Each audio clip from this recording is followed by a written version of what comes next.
جاتی ہے. نبی صلی اللہ علیہ وسلم اب ام ہانی رضی اللہ تعالیٰ کے گھر سے بیت اللہ سے بیت المقدس آئے.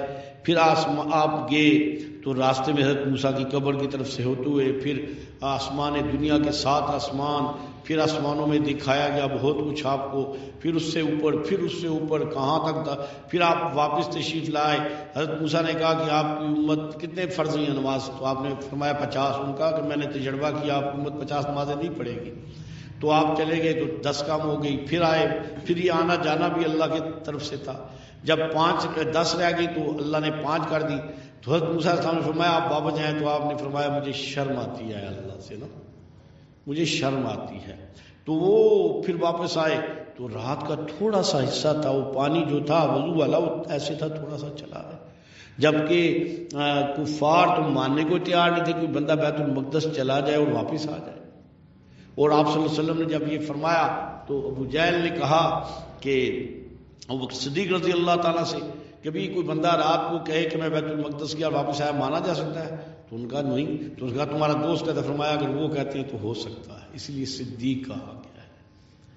تو نبی صلی اللہ علیہ وسلم سے بیت المقدس کا پوچھا گیا تو بھی آپ بیت المقدس کو یہ تو نہیں کہ یہ کدھر ہے یہ کدھر ہے. اب یہ مسجد ہے، میری زندگی گزر کی ہے 50 سال لگ بھگ تو ہو ہی گیا یہاں، تو میں بھی سارا نہیں بتا سکتا. تو رسول صلی اللہ علیہ وسلم سے انہوں نے اعتراض کرنا شروع. تو آپ فرماتے ہیں میں پریشان ہوں، اللہ نے بیت المقدس میرے مسجد الاقصیٰ بیت المقدس میرے سامنے کر دیا. میں انہیں بتاتا جاتا، وہ پوچھتے جاتے، میں بتاتا جاتا.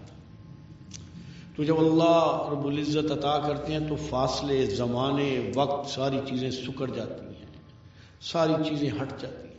تو بھئی ہم مسلمان ہیں، اللہ نے ہمیں حکم دیا ہے کہ رسول اللہ صلی اللہ علیہ وسلم سے کثرت سے درود. میں نے اکثر علماء کو دیکھا ہے، بلکہ حضرت رحمۃ اللہ علیہ سے اگر کوئی بندہ کہتا نا کہ حضرت پریشانیاں ہیں، مالی پریشانیاں ہیں، تو حضرت فرمایا کرتے تھے درود شریف پڑھو مالی پریشانیاں بھی چل جائیں گی. لیکن اس لیے نہیں پڑھنا وہ کیا وجہ کہ نبی صلی اللہ علیہ وسلم کی دعا توجہ کی وجہ سے اللہ تیرے حالات بہتر کر دے گا.